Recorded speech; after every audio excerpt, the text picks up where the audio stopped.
Okay, ಎಲ್ರಿಗೂ ನಮಸ್ಕಾರ. ಮತ್ತೊಂದು ಈ ಒಂದು ಆನ್ಲೈನ್ ತರಗತಿಗೆ ನಿಮ್ಮೆಲ್ಲರನ್ನು ಸ್ವಾಗತ ಮಾಡ್ತೇನೆ. ಹಿಂದಿನ ತರಗತಿಗಳಲ್ಲಿ ನಾವು ಮೊಹಮ್ಮದ್ ಬಿನ್ ತುಘಲಕನ ಬಗ್ಗೆ, ಅವನ ಸುಧಾರಣೆಗಳ ಬಗ್ಗೆ, ಅವನ ಆಡಳಿತಾತ್ಮಕ ಪ್ರಯೋಗಗಳ ಬಗ್ಗೆ, ಅವನ ವಿದೇಶಾಂಗ ನೀತಿಯ ಬಗ್ಗೆ, ಯಾವ್ಯಾವ ಪ್ರದೇಶಗಳನ್ನು ಆತ ಗೆದ್ದ, ಈ ಎಲ್ಲ ವಿಚಾರಗಳನ್ನು ಸಾಕಷ್ಟು ಚರ್ಚೆ ಮಾಡಿದ್ದೇವೆ. ನಿಮಗೆ 15 ಮಾರ್ಕ್ಸ್ಗೆ ಒಂದು ಮೈನ್ ಕ್ವಶನ್ ಮೊಹಮ್ಮದ್ ಬಿನ್ ತುಘಲಕನ ಬಗ್ಗೆ ಇದ್ದೇ ಇರುತ್ತೆ. ಆತ ಯಾವ ರೀತಿಯ ಒಬ್ಬ ವ್ಯಕ್ತಿ, ಯಾವ ರೀತಿ ಆತ ಒಬ್ಬ ಬುದ್ಧಿವಂತ, ಅದೇ ರೀತಿಯಲ್ಲಿ ಆತ ಒಬ್ಬ ಅಜ್ಞಾನಿಯಾಗಿ ಹೇಗೆ ಕೆಲಸ ಮಾಡ್ದ ಅನ್ನುವುದನ್ನು ನೀವು ಅರ್ಥ ಮಾಡಿಕೊಳ್ಳಬಹುದು. ಒಂದು ಕಡೆ ಬಹುತೇಕ ಅವನ ಎಲ್ಲ ಸುಧಾರಣೆಗಳು, ಎಲ್ಲ ಪ್ರಯೋಗಗಳು ಅವನ ಬುದ್ಧಿಮತ್ತೆಯನ್ನು ಪ್ರದರ್ಶನ ಮಾಡ್ತವೆ. ಆದರೆ ಇನ್ನೊಂದು ಕಡೆ ಆ ಒಂದು ಯೋಜನೆಗಳನ್ನು, ಸುಧಾರಣೆಗಳನ್ನು ಸರಿಯಾದ ರೀತಿಯಲ್ಲಿ ಜಾರಿಗೆ ತರದೆ ಅವೆಲ್ಲವೂ ವಿಫಲವಾದೋ ಎನ್ನುವುದು ಮತ್ತೊಂದು ವಿಚಾರ. ಹಾಗಾಗಿ ಅವನ ಸುಧಾರಣೆಗಳ ಬಗ್ಗೆ ನಾವು ಸಾಕಷ್ಟು ಚರ್ಚೆ ಮಾಡಿದ್ದೇವೆ. ಅವನ ಸೈನಿಕ ಕಾರ್ಯಾಚರಣೆಗಳು ಅಥವಾ ವಿದೇಶಾಂಗ ನೀತಿ, ಎಸ್ಪೆಷಲಿ ಮಧ್ಯ ಏಷ್ಯಾದ ಆಕ್ರಮಣಕ್ಕೆ ಆತ ಮಾಡಿದಂತಹ ಪ್ರಯತ್ನ, ಚೀನಾ ಮತ್ತು ಭಾರತದ ಗಡಿಯಲ್ಲಿರುವಂತಹ ಕರಜಾಲ್ ಆಕ್ರಮಣಕ್ಕೆ ಆತ ಮಾಡಿದ ಒಂದು ಪ್ರಯತ್ನ, ಇವುಗಳನ್ನೆಲ್ಲ ನಾವು ಚರ್ಚೆ ಮಾಡಿದ್ದೇವೆ. ಇವತ್ತಿನ ತರಗತಿಯಲ್ಲಿ ಪ್ರಮುಖವಾಗಿ ನಾವು ಮಾತನಾಡಬೇಕಾಗಿರೋದು ಅವನ ದಖನ್ ನೀತಿ ಅಂತ ಹೇಳಿಬಿಟ್ಟು. ದಖನ್ ನೀತಿ ಏನು? ದಖನ್ ನೀತಿ ಅಂದರೆ, ದಖನ್ ನೀತಿ ಅಂದರೆ ದಕ್ಷಿಣ ಭಾರತದ ಕಡೆಗೆ ಮೊಹಮ್ಮದ್ ಬಿನ್ ತುಘಲಕನ ನೀತಿ ಏನಾಗಿತ್ತು ಅನ್ನುವುದು. ದಖನ್, ದಕ್ಷಿಣ ಭಾಗವನ್ನು, ಭಾರತದ ದಕ್ಷಿಣ ಭಾಗವನ್ನು ದಖನ್ ಅಂತಲೂ ಕರೀತಾರೆ. ತಲೆಯಲ್ಲಿ ಇಟ್ಕೊಳ್ಳಿ, ಭಾರತದ ದಕ್ಷಿಣ ಭಾಗವನ್ನು ದಖನ್ ಭಾಗ ಅಂತ ಕರೀತಾರೆ. ದಖನ್ ಪ್ರಸ್ಥಭೂಮಿ ಕೇಳಿರ್ತೀರ. ಸೊ ಮೊಹಮ್ಮದ್ ಬಿನ್ ತುಘಲಕ್ ದಕ್ಷಿಣ ಭಾರತದ ಕಡೆಗೆ ಏನ್ ಮಾಡ್ದ, ಅದೇ ಅವನ ದಖನ್ ನೀತಿ. ನಿಮಗೆ ಗೊತ್ತಿದೆ, ದೆಹಲಿ ಸುಲ್ತಾನರಲ್ಲಿ ಅಲಾವುದ್ದೀನ್ ಖಿಲ್ಜಿಯ ಕಾಲದಲ್ಲಿಯೇ ದಕ್ಷಿಣ ಭಾರತದ ಮೇಲೆ ಮೊಟ್ಟ ಮೊದಲ ಬಾರಿಗೆ ಆಕ್ರಮಣ ಅನ್ನೋದಾಗಿತ್ತು. ಅಲಾವುದ್ದೀನ್ ಖಿಲ್ಜಿ ತನ್ನ ದಂಡನಾಯಕ ಮಲಿಕಾಫರನ ಮೂಲಕ ದಕ್ಷಿಣದ ರಾಜ್ಯಗಳನ್ನು ಗೆದ್ದ, ಅವುಗಳಿಂದ ಸಾಕಷ್ಟು ಸಂಪತ್ತನ್ನು ಕೊಳ್ಳೆ ಹೊಡೆದ, ಅವರನ್ನು ತನ್ನ ಅಧೀನದಲ್ಲಿರುವಂತೆ ಮಾಡಿಕೊಂಡ. ಅಲಾವುದ್ದೀನ್ ಖಿಲ್ಜಿಯ ಸಾರ್ವಭೌಮತ್ವವನ್ನು ದಕ್ಷಿಣದ ರಾಜ್ಯಗಳು ಒಪ್ಕೊಂಡ್ರು. ಅವರು ದೇವಗಿರಿಯವರಿರ್ಬೋದು, ವಾರಂಗಲ್ ಇರ್ಬೋದು, ದ್ವಾರ ಸಮುದ್ರದ ಹೊಯ್ಸಳರಿರ್ಬೋದು, ಮಧುರೈನ ಪಾಂಡ್ಯರಿರ್ಬೋದು, ಹೀಗೆ. ಆದರೆ ಅವನು ಆ ಗೆದ್ದ ಪ್ರದೇಶಗಳನ್ನು ತನ್ನ ಸಾಮ್ರಾಜ್ಯಕ್ಕೆ ಸೇರಿಸಿಕೊಂಡು ನೇರವಾದ ಆಳ್ವಿಕೆಯನ್ನು ಮಾಡಲಿಲ್ಲ. ಯಾರು? ಅಲಾವುದ್ದೀನ್ ಖಿಲ್ಜಿ. ಸೊ ಅಲಾವುದ್ದೀನ್ ಖಿಲ್ಜಿಯ ದಖನ್ ನೀತಿ ಏನು ಅಂತ ಅರ್ಥವಾಯ್ತಲ್ಲ ನಿಮ್ಗೆ? ಅಲಾವುದ್ದೀನ್ ಖಿಲ್ಜಿದು ನಾನು ಹೇಳ್ತಾ ಇರೋದು, ದಕ್ಷಿಣ ಭಾರತವನ್ನು ಆತ ಗೆದ್ದ, ಆದರೆ ಅದನ್ನು ತನ್ನ ಸಾಮ್ರಾಜ್ಯದ ಭಾಗವನ್ನಾಗಿ ಮಾಡಿಕೊಳ್ಳದೆ ಕೇವಲ ಆ ರಾಜ್ಯಗಳಿಂದ ಅವರ ಆಳ್ವಿಕೆಯಲ್ಲೇ ಬಿಟ್ಟ ಅವರನ್ನು. ಆದರೆ ಅವರಿಂದ ಸಾಕಷ್ಟು ಕಪ್ಪ ಕಾಣಿಕೆ, ಸಂಪನ್ಮೂಲಗಳನ್ನು ಆತ ಕಿತ್ಕೊಂಡ, ಪ್ರತಿ ವರ್ಷ ಇಸ್ಕೊಳ್ತಾ ಇದ್ದ. ಅದು ಅವನ ನೀತಿ. ಯಾರ್ದು? ಅಲಾವುದ್ದೀನ್ ಖಿಲ್ಜಿಯ ನೀತಿ. ಈಗ ನಾವು ಮಾತಾಡ್ತಾ ಇರೋದು ಮೊಹಮ್ಮದ್ ಬಿನ್ ತುಘಲಕನ ಬಗ್ಗೆ. ಸೊ ಅವನ ನೀತಿ ಏನಾಗಿತ್ತು? That's very important. ಯಾಕೆಂದ್ರೆ ಮೊಹಮ್ಮದ್ ಬಿನ್ ತುಘಲಕ್ ಸಹ ಒಬ್ಬ ಸಾಮ್ರಾಜ್ಯಶಾಹಿ ವ್ಯಕ್ತಿ, ಸಾಮ್ರಾಜ್ಯವನ್ನು ವಿಸ್ತರಣೆ ಮಾಡಬೇಕು ಎನ್ನುವ ಮಹತ್ವಾಕಾಂಕ್ಷೆಯನ್ನು ಹೊಂದಿದ್ದಂತಹ ಒಬ್ಬ ವ್ಯಕ್ತಿ. ಈತನೂ ಸಹ ದಕ್ಷಿಣ ಭಾರತವನ್ನು ಆಕ್ರಮಣ ಮಾಡುವಂತಹ ಒಂದು ಕೆಲಸವನ್ನು ಮಾಡ್ದ. ದಕ್ಷಿಣದ ಹಲವಾರು ರಾಜ್ಯಗಳನ್ನು ಗೆದ್ದ. ಯಾರು? ಮೊಹಮ್ಮದ್ ಬಿನ್ ತುಘಲಕ್. ಗೆದ್ದು ಏನ್ ಮಾಡ್ದ? ಅವನ ನೀತಿ ಏನಾಗಿತ್ತು? ಅಲಾವುದ್ದೀನ್ ಖಿಲ್ಜಿಯ ನೀತಿಗಿಂತ ಅವನ ನೀತಿ ಭಿನ್ನವಾಗಿತ್ತು. It was totally different. So ಏನು ಭಿನ್ನವಾಗಿತ್ತು ನಾನು ಮುಂದೆ ಹೇಳ್ತೇನೆ. ದಕ್ಷಿಣದ ಅವನು ಯಾವ ಯಾವ ರಾಜ್ಯಗಳನ್ನು ಗೆದ್ದ ಎನ್ನುವ ವಿಚಾರಗಳನ್ನು ಮೊದಲು ಮಾತನಾಡೋಣ, ಆಮೇಲೆ ಅವನ ನೀತಿ ಏನು ಅಂತ ಚರ್ಚೆ ಮಾಡೋಣ. ಮೊದಲನೆಯದಾಗಿ ಕಂಪಿಲಿ ರಾಜ್ಯದ ಮೇಲೆ ಈತ ಆಕ್ರಮಣ ಮಾಡ್ದ. ಕಂಪಿಲಿ ಇವತ್ತಿನ ವಿಜಯನಗರ ಸಾಮ್ರಾಜ್ಯ ಇದ್ದಂತಹ ಒಂದು ಭಾಗದಲ್ಲಿದ್ದಂತಹ ಒಂದು ರಾಜ್ಯ, ಕಂಪಿಲಿ ರಾಜ್ಯ. ಸೊ ಮೊಹಮ್ಮದ್ ಬಿನ್ ತುಘಲಕ್ ಕಂಪಿಲಿಯ ಮೇಲೆ ಆಕ್ರಮಣ ಮಾಡ್ದ. ಅವನು ಕಂಪಿಲಿಯ ಮೇಲೆ ಆಕ್ರಮಣ ಮಾಡೋಕೆ ಮೂಲ ಕಾರಣ ಏನಂದ್ರೆ, ಮಧ್ಯಪ್ರದೇಶ ಸಾಗರದ ಪ್ರಾಂತ್ಯದ ಒಬ್ಬ ರಾಜ್ಯಪಾಲ ಇದ್ದ. ಅವನ ರಾಜ್ಯಪಾಲ ಬಹಾವುದ್ದೀನ್ ಗುಶ್ರಫ್ ಅಂತ. ಅವನು ಸುಲ್ತಾನನ ವಿರುದ್ಧನೇ ದಂಗೆ ಎದ್ದು ದಂಗೆ ವಿಫಲವಾಯಿತು. ಆಗ ಆತ ದಕ್ಷಿಣಕ್ಕೆ ಓಡಿ ಬಂದ. ಯಾರು? ಬಹಾವುದ್ದೀನ್ ಗುಶ್ರಫ್. ಅವನು ಮೊಹಮ್ಮದ್ ಬಿನ್ ತೊಗಲಕನ ಒಬ್ಬ ರಾಜ್ಯಪಾಲ. ಯಾವಾಗ ಆ ಗುಶ್ರಫ್ ಅಲಾವುದ್ದೀನ್ ಮೊಹಮ್ಮದ್ ಬಿನ್ ತೊಗಲಕನಿಂದ ತಪ್ಪಿಸಿಕೊಂಡು ದಕ್ಷಿಣಕ್ಕೆ ಓಡಿ ಬಂದ, ಆಗ ಮೊಹಮ್ಮದ್ ಬಿನ್ ತೊಗಲಕ್ ಬಹಾವುದ್ದೀನ್ ಗುಶ್ರಫ್ನನ್ನು ಹಿಡಿಯಬೇಕು ಅಂತ ಹೇಳಿಬಿಟ್ಟು ದಕ್ಷಿಣಕ್ಕೆ ಸೈನ್ಯವನ್ನು ಕಳಿಸ್ದ. ಸೊ ಈ ಬಹಾವುದ್ದೀನ್ ಗುಶ್ರಫ್ ಬಂದು ಕಂಪಿಲಿ ರಾಜನ ಬಳಿ ಆಶ್ರಯ ಪಡ್ಕೊಂಡಿದ್ದ. ಸೊ ಮೊಹಮ್ಮದ್ ಬಿನ್ ತೊಗಲಕನ ಸೈನ್ಯ ಕಂಪಿಲಿ ರಾಜ್ಯದ ಮೇಲೆ ಆಕ್ರಮಣ ಮಾಡ್ತು. ಮೊಹಮ್ಮದ್ ಬಿನ್ ತೊಗಲಕ್ ಕಂಪಿಲಿ ರಾಜ್ಯವನ್ನು ಗೆದ್ದುಕೊಂಡ.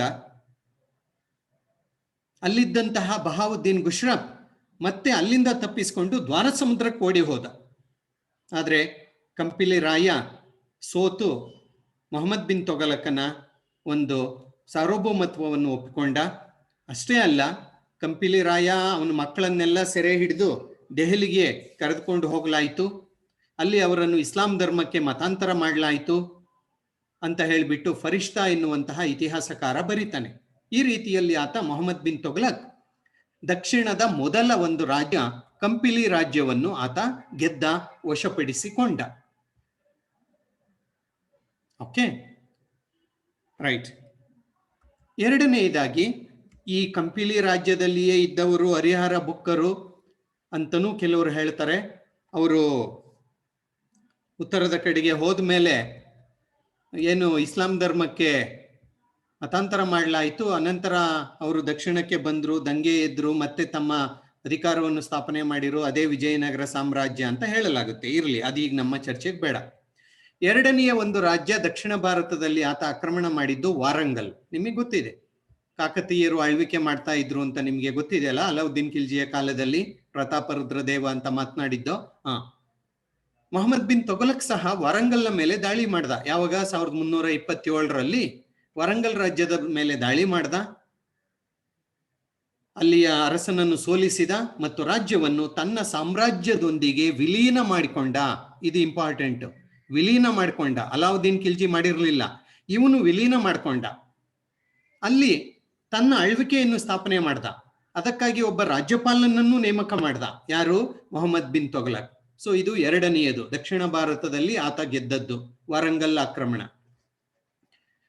ಅದಾದ ನಂತರ ಮೊಹಮ್ಮದ್ ಬಿನ್ ತೊಗಲಕನ ಗಮನ ದ್ವಾರ ಸಮುದ್ರದ ಕಡೆಗೆ ಹರಿಯಿತು. ದ್ವಾರ ಸಮುದ್ರ ನಿಮಗೆ ಗೊತ್ತಿದೆ. ಹೊಯ್ಸಳರು ದ್ವಾರ ಸಮುದ್ರ ಅಥವಾ ಹಳೇಬೀಡನ್ನು ರಾಜಧಾನಿಯನ್ನಾಗಿ ಮಾಡಿಕೊಂಡು ಆಳ್ವಿಕೆ ಮಾಡ್ತಾ ಇದ್ರು. 3ನೇ ವೀರಬಲ್ಲಾಳ ಆಗ ಹೊಯ್ಸಳ ಅರಸ. ಸೊ ದ್ವಾರ ಸಮುದ್ರದ ಮೇಲೆ ದಾಳಿ ಮಾಡ್ದ. ದಾಳಿ ಮಾಡೋಕೆ ಇನ್ನೊಂದು ಕಾರಣ ಏನಂದ್ರೆ, ಒಂದು, ದಕ್ಷಿಣದ ರಾಜ್ಯಗಳನ್ನು ಗೆಲ್ಲಬೇಕು ಅನ್ನುವುದು ಅದು ಸಾಮಾನ್ಯವಾದಂತಹ ಕಾರಣ. ಪೆಸಿಫಿಕ್ ಕಾರಣ, ನಿರ್ದಿಷ್ಟವಾದ ಕಾರಣ ಏನಂದ್ರೆ, ಆ ಬಹಾವುದ್ದೀನ್ ಗುಶ್ರಫ್ ಕಂಪಿಲಿಯಲ್ಲಿ ಅಡಗಿಕೊಂಡಿದ್ದ. ಕಂಪಿಲಿ ಬಿದ್ದ ಮೇಲೆ ಆತ ದ್ವಾರ ಸಮುದ್ರಕ್ಕೆ ಓಡ್ ಬಂದು ವೀರಬಲ್ಲಾಳನ ಹತ್ರ ಆಶ್ರಯ ಪಡೆದಿದ್ದ. ಹಾಗಾಗಿ ಬಹಾವುದ್ದೀನ್ ಗಶ್ರಫ್ನನ್ನು ಹಿಡಿಬೇಕು ಅಂತನೂ ಮೊಹಮ್ಮದ್ ಬಿನ್ ತೊಗಲಕ್ ದ್ವಾರ ಸಮುದ್ರದ ಮೇಲೆ ದಾಳಿ ಮಾಡದ.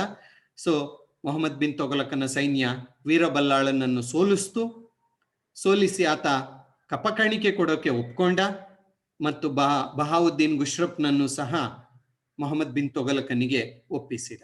ಸೊ ಹೀಗೆ ದ್ವಾರ ಸಮುದ್ರವನ್ನು ಆಕ್ರಮಣ ಮಾಡಿಕೊಂಡ. ಓಕೆ, ಅದಾದ ನಂತರ ದ್ವಾರ ಸಮುದ್ರದ ಆಕ್ರಮಣ ಮಾಡಿದ ಮೇಲೆ ಮೊಹಮ್ಮದ್ ಬಿನ್ ತೊಗಲಕನ ಸೈನ್ಯ ಮದುರೈ, ಇವತ್ತಿನ ತಮಿಳುನಾಡು ಅಂತ ನಾವೇನ್ ಕರಿತೀವಿ, ಆ ತಮಿಳುನಾಡಿನ ಮದುರೈ ಮೇಲೆ ದಾಳಿ ಮಾಡ್ದ. ಅಲ್ಲಿ ಪಾಂಡ್ಯರು ಆಳ್ವಿಕೆಯನ್ನು ಮಾಡ್ತಾ ಇದ್ರು. ಆ ಪಾಂಡ್ಯರನ್ನು ಸೋಲಿಸಿದ. ಪಾಂಡ್ಯ ರಾಜ್ಯವನ್ನು ತನ್ನ ರಾಜ್ಯದ ಜೊತೆಗೆ ಸೇರಿಸಿಕೊಂಡ. ಅಲ್ಲಿ ಜಲಾಲುದ್ದೀನ್ ಹಸನ್ ಶಾ ಎನ್ನುವ ತನ್ನ ಅಧಿಕಾರಿಯನ್ನು ರಾಜ್ಯಪಾಲನನ್ನಾಗಿ ನೇಮಕ ಮಾಡಿ ಬಂದ. ಸೊ ಹೀಗೆ ಮೊಹಮ್ಮದ್ ಬಿನ್ ತೊಗಲಕ್ ಹೆಚ್ಚು ಕಡಿಮೆ ದಕ್ಷಿಣದ ಎಲ್ಲಾ ರಾಜ್ಯಗಳನ್ನು ಸೋಲಿಸ್ದ. ಕಂಪಿಲಿ ರಾಯನನ್ನು ಸೋಲಿಸ್ದ, ವಾರಂಗಲ್ಲನ್ನು. ಇವತ್ತಿಗಾಗಲೇ ದೇವಗಿರಿ ಮೊಹಮ್ಮದ್ ಬಿನ್ ತೊಗಲಕನ ಅಧೀನದಲ್ಲಿತ್ತು. ಹಾಗಾಗಿ ಅವನು ಗೆದ್ದದ್ದು ವಾರಂಗಲ್ಲನ್ನು ಗೆದ್ದ, ಕಂಪಿಲಿ ರಾಜ್ಯವನ್ನು ಗೆದ್ದ, ದ್ವಾರ ಸಮುದ್ರವನ್ನು ಗೆದ್ದ, ಮದುರೈನ ಪಾಂಡ್ಯರನ್ನು ಆತ ಗೆದ್ದ. ಹೀಗೆ ಹೆಚ್ಚು ಕಡಿಮೆ ಇಡೀ ದಕ್ಷಿಣ ಭಾರತ ಅವನ ಅಧೀನಕ್ಕೆ ಬಂತು. ಅವನ ರಾಜ್ಯ ದಕ್ಷಿಣ ಭಾರತದ ತುತ್ತ ತುದಿಯವರೆಗೆ ಹರಡಿತ್ತು. ಓಕೆ, ಇವನ ದಖನ್ ನೀತಿ ಏನು ಅಂದ್ರೆ, ಈತ ಗೆದ್ದ ರಾಜ್ಯಗಳನ್ನು ತನ್ನ ರಾಜ್ಯದೊಂದಿಗೆ ಸೇರಿಸಿಕೊಂಡ, ವಿಲೀನ ಮಾಡಿಕೊಂಡ ಮತ್ತು ತಾನೇ ನೇರವಾಗಿ ಆಳ್ವಿಕೆಯನ್ನು ಮಾಡ್ದ. ಅದಕ್ಕಾಗಿ ಆತ ನೋಡಿ 1327ರಲ್ಲಿ ದ್ವಾರ ಸಮುದ್ರ ಇವನ್ನೆಲ್ಲ ಗೆದ್ದ ಮೇಲೆ ಆತ ರಾಜಧಾನಿಯನ್ನು ದೇವಗಿರಿಗೆ ಬದಲಾವಣೆ ಮಾಡಿಕೊಳ್ಬೇಕು. ಏಕೆಂದ್ರೆ ನನ್ನ ರಾಜ್ಯ ಇಷ್ಟು ದೊಡ್ಡದಾಗಿದೆ, ಆದ್ರಿಂದ ದೇವಗಿರಿ ನನ್ನ ರಾಜಧಾನಿ ಆದ್ರೆ ಅದು ಕೇಂದ್ರ ಸ್ಥಾನದಲ್ಲಿ ಇರುತ್ತೆ. ಹಾಗಾಗಿ ಇಡೀ ಸಾಮ್ರಾಜ್ಯದ ಮಧ್ಯದಲ್ಲಿ ದೇವಗಿರಿ ಇರುತ್ತೆ, ರಾಜಧಾನಿ ಅದಾದ್ರೆ ಇಡೀ ಸಾಮ್ರಾಜ್ಯವನ್ನು ಸರಿಯಾದ ರೀತಿಯಲ್ಲಿ ಗಮನ ಹರಿಸಬಹುದು, ನೋಡಿಕೊಳ್ಳಬಹುದು. ದೂರ ಆಗೋದಿಲ್ಲ ದಕ್ಷಿಣ ಭಾರತ. ಡೆಲ್ಲಿಲಿದ್ರೆ ದೂರ ಆಗುತ್ತೆ, ದೇವಗಿರಿಲಿದ್ರೆ ಹತ್ರ ಆಗುತ್ತೆ ಅಂತ ಹೇಳಿಬಿಟ್ಟು ಆತ ದೇವಗಿರಿಯನ್ನು ರಾಜಧಾನಿಯನ್ನಾಗಿ ಮಾಡಿಕೊಳ್ಳುವ ಪ್ರಯತ್ನವನ್ನು ಆತ ಮಾಡಿದ್ದು. ಏಕೆಂದ್ರೆ ಇಡೀ ದಕ್ಷಿಣ ಭಾರತವನ್ನು ಆತ ವಶಪಡಿಸಿಕೊಂಡಿದ್ದ. ಅವನು ಡೆಲ್ಲಿಲಿ ಇದ್ದು ಬಿಟ್ರೆ ಇದು ತುಂಬಾ ದೂರ ಇರುತ್ತೆ, ಇವರೆಲ್ಲ ದಂಗೆ ಎದ್ದು ಬಿಡ್ತಾರೆ, ಅರಾಜಕತೆ ಉಂಟಾಗೋಗುತ್ತೆ. ಹಾಗಾಗಿ ದೇವಗಿರಿಗೆ ಬಂದು ಎಲ್ಲಾ ಕಡೆ ಸರಿಯಾಗಿ ಆಡಳಿತವನ್ನು ನಡೆಸಬೇಕು ಎನ್ನುವುದು ಆತನ ನಿಜವಾದಂತಹ ಬುದ್ಧಿವಂತಿಕೆ, ಜಾಣ್ಮೆ. ಆದ್ರೆ ಅದು ಬೇರೆ ರೀತಿಯಲ್ಲಿ ವಿಫಲವಾಯಿತು, ಅದು ಬೇರೆ ವಿಚಾರ. ಸೊ ಹೀಗೆ ದಕ್ಷಿಣದ ರಾಜ್ಯಗಳನ್ನು ಗೆದ್ದ, ತನ್ನ ರಾಜ್ಯದೊಂದಿಗೆ ಸೇರಿಸಿಕೊಂಡ, ತಾನೇ ನೇರವಾಗಿ ಆಳ್ವಿಕೆಯನ್ನು ಆತ ಮಾಡ್ದ. ಇದು ಅವನ ದಖನ್ ನೀತಿ. ಅಲಾವುದ್ದೀನ್ ಖಿಲ್ಜಿಯ ರೀತಿಯಲ್ಲಿ ಗೆದ್ದ ರಾಜ್ಯಗಳಿಂದ ಕೇವಲ ಕಪ್ಪ ಕಾಣಿಕೆಗಳನ್ನು ಪಡೆದು ಸುಮ್ಮನಾಗಲಿಲ್ಲ, ಆದರೆ ಅವನ್ನು ತನ್ನ ನೇರ ಆಡಳಿತಕ್ಕೆ ವಶಪಡಿಸಿಕೊಂಡು ತನ್ನ ರಾಜ್ಯಪಾಲರನ್ನು ನೇಮಕ ಮಾಡಿ ಆ ಮೂಲಕ ಆತ ಆಳ್ವಿಕೆಯನ್ನು ಮಾಡ್ದ. ಇದು ಅವನ ದಖನ್ ನೀತಿ.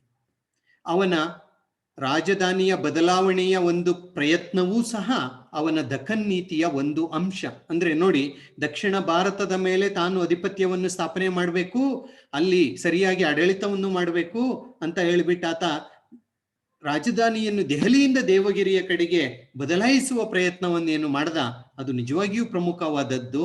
ಅವನ ದಖನ್ ನೀತಿಯ ಒಂದು ಅದ್ಭುತವಾದಂತಹ ಒಂದು ವಿಚಾರ ಅಂತ ನಾವು ಹೇಳ್ಬೋದು. ಓಕೆ, ಸೊ ಹೀಗೆ ಆತ ದಕ್ಷಿಣ ಭಾರತವನ್ನೆಲ್ಲ ವಶಪಡಿಸಿಕೊಂಡ.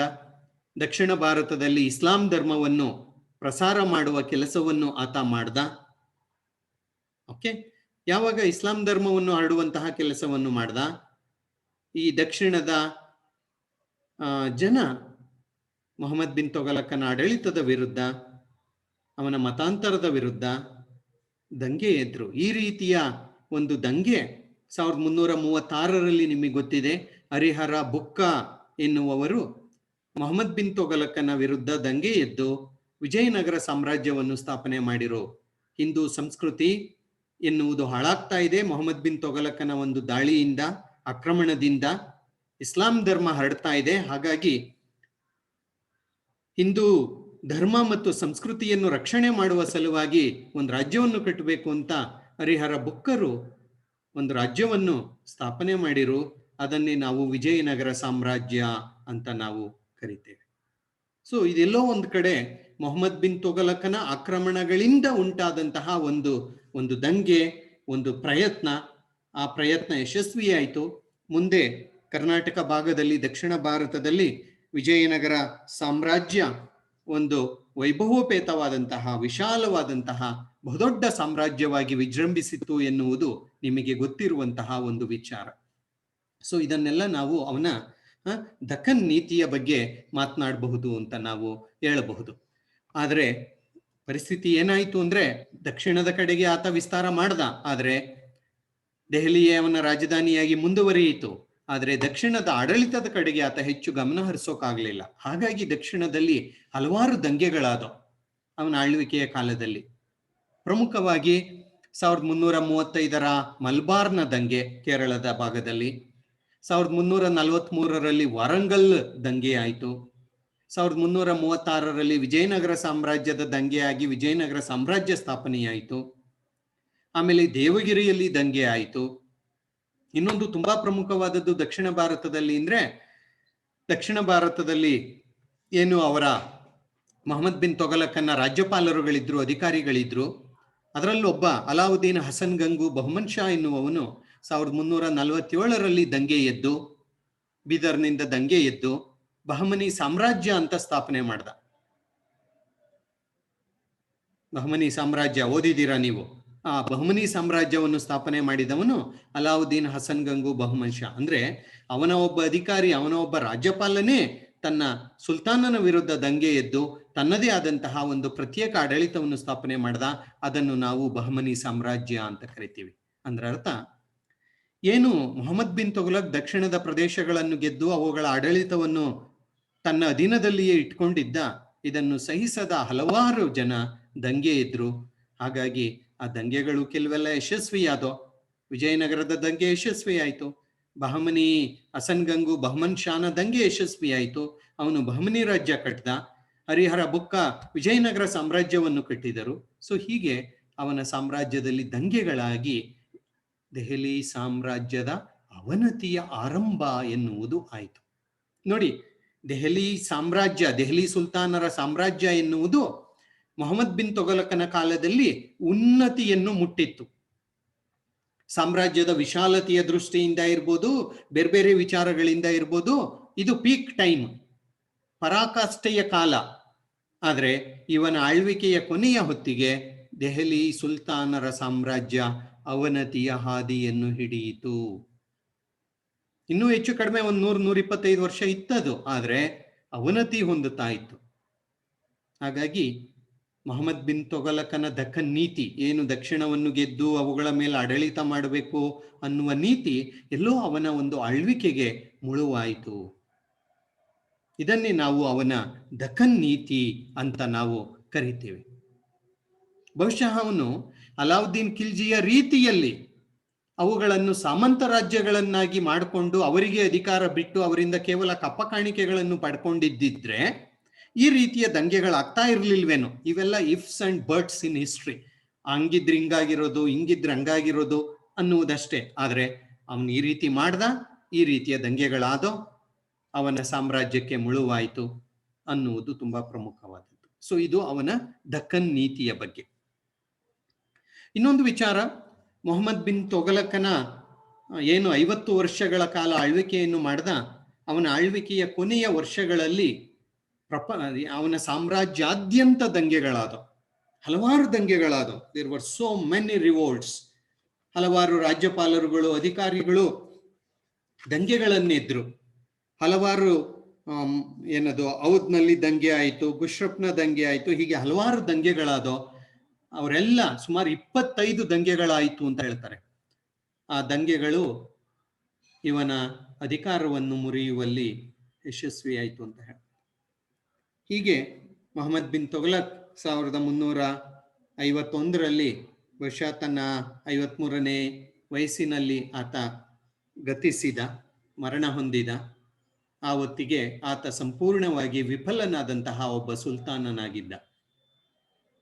ನೋಡಿ, ಇತಿಹಾಸಕಾರರು ಆತನೊಬ್ಬ ಬುದ್ಧಿವಂತ ಅಂತ ಹೇಳ್ತಾರೆ. ಅದೇ ಮತ್ತೊಬ್ಬ ಇತಿಹಾಸಕಾರರು ಅವನು ಒಬ್ಬ ಹುಚ್ಚು ದೊರೆ, ಅವನು ಒಬ್ಬ ಏನದು ಪ್ರಾಯೋಗಿಕ ಜ್ಞಾನವಿಲ್ಲದಂತಹ ಒಬ್ಬ ವ್ಯಕ್ತಿ. ಸೊ ಎಲ್ಲಾ ರೀತಿಯ ಒಳ್ಳೆಯ ಗುಣಗಳನ್ನು ಹೊಂದಿದ್ದಂತಹ ಒಬ್ಬ ವ್ಯಕ್ತಿ. ಮಧ್ಯಯುಗದಲ್ಲಿ ಆ ರೀತಿಯ ವ್ಯಕ್ತಿಯನ್ನು ಕಾಣೋಕೆ ಸಾಧ್ಯ ಇಲ್ಲ. ಮದ್ಯ ಮಾನಿನೀಯರಿಂದ ದೂರ ಇದ್ದ, ದುಶ್ಚಟಗಳಿಂದ ದೂರ ಇದ್ದ, ಒಳ್ಳೆಯ ಆಡಳಿತವನ್ನು ಕೊಡಬೇಕು ಅನ್ನುವುದು ಆತನ ಗುರಿ, ಒಳ್ಳೆಯ ಬುದ್ಧಿವಂತಿಕೆ ಎನ್ನುವುದೆಲ್ಲ ಇತ್ತು. ಆದರೆ ತುಂಬಾ ಉದಾರಿ, ದಾನ ಧರ್ಮ ಚೆನ್ನಾಗಿ ಮಾಡ್ತಾ ಇದ್ದ.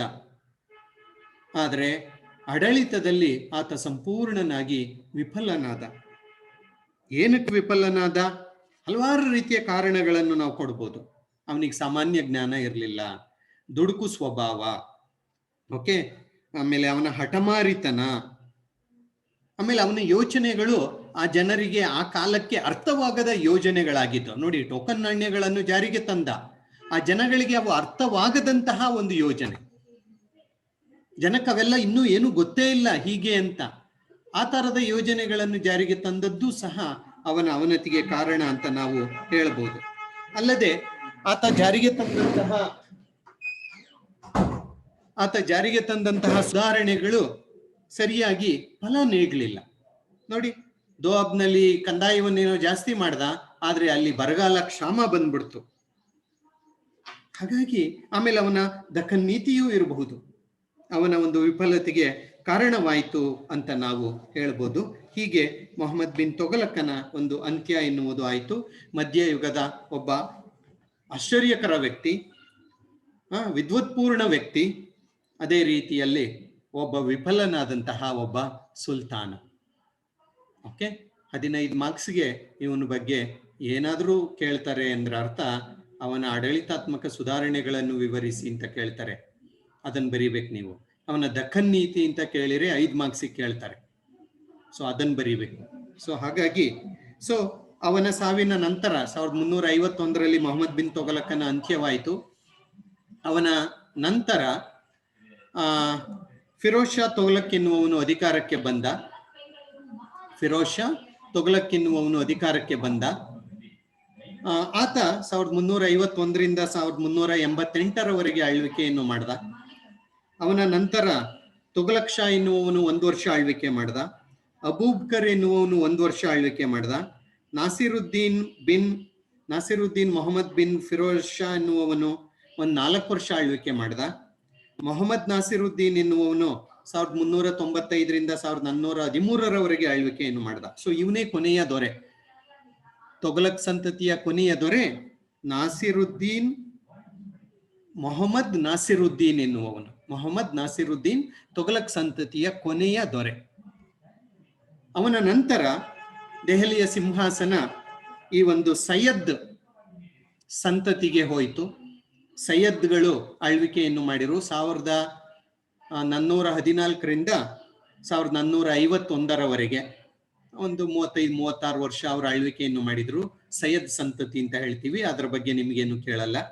ಅವರ ನಂತರ ಲೋಧಿಗಳು ಅಧಿಕಾರಕ್ಕೆ ಬಂದರು ದೆಹಲಿಯ ಸಿಂಹಾಸನಕ್ಕೆ. ಲೋಧಿ ವಂಶಸ್ಥರು 1451ರಿಂದ 1526ರವರೆಗೆ, ಅಂದ್ರೆ ಹೆಚ್ಚು ಕಡಿಮೆ ಒಂದು 75 ವರ್ಷಗಳ ಕಾಲ ಅವರ ಆಳ್ವಿಕೆಯನ್ನು ಮಾಡಿದರು. ಯಾರು? ಲೋಧಿ ಸಂತತಿ. ಓಕೆ, ಅದರ ಕೊನೆಯ ದೊರೆ ಇಬ್ರಾಹಿಂ ಲೋಧಿ. ಲೋಧಿ ಸಂತತಿಯ ಕೊನೆಯ ದೊರೆ, ದೆಹಲಿ ಸುಲ್ತಾನರ ಕೊನೆಯ ದೊರೆ ಇಬ್ರಾಹಿಂ ಲೋಧಿ. 1526ರಲ್ಲಿ ಭಾರತದ ಮೇಲೆ ಆಕ್ರಮಣ ಮಾಡಿದಂತಹ ಒಬ್ಬ ಟರ್ಕ್ ಬಾಬರ್ ಎನ್ನುವವನು ಇಬ್ರಾಹಿಂ ಲೋಧಿಯನ್ನು ಸೋಲಿಸಿ ಭಾರತದಲ್ಲಿ ತನ್ನ ಅಧಿಪತ್ಯವನ್ನು ಸ್ಥಾಪನೆ ಮಾಡಿದ. ಹೀಗೆ ಭಾರತದಲ್ಲಿ ಮೊಘಲರ ಆಳ್ವಿಕೆ ಆರಂಭವಾಯಿತು. 1526ರಲ್ಲಿ ದೆಹಲಿ ಸುಲ್ತಾನರ ಆಳ್ವಿಕೆ ಕೊನೆಯಾಯಿತು, ಮೊಘಲರ ಆಳ್ವಿಕೆ ಆರಂಭವಾಯಿತು. ಬಾಬರ್ ಭಾರತದ ಮೇಲೆ ದಾಳಿ ಮಾಡಿ ಇಬ್ರಾಹಿಂ ಲೋಧಿಯನ್ನು ಮೊದಲನೇ ಪಾಣಿಪಟ್ ಕದನದಲ್ಲಿ ಸೋಲಿಸಿ ತನ್ನ ಅಧಿಪತ್ಯವನ್ನು ಸ್ಥಾಪನೆ ಮಾಡ್ದ, ತನ್ನ ಸಂತತಿಯ ಆಳ್ವಿಕೆಯನ್ನು ಸ್ಥಾಪನೆ ಮಾಡ್ದ. ಆ ಸಂತತಿಯನ್ನೇ ನಾವು ಭಾರತದಲ್ಲಿ ಮೊಘಲರು, ಮಹಾಮೊಘಲರು ಅಂತ ನಾವು ಕರಿತೇವೆ. ಸೊ ಅದು ಮುಂದಿನ ತರಗತಿಗಳಲ್ಲಿ ಅದರ ಬಗ್ಗೆ ಚರ್ಚೆ ಮಾಡೋಣ.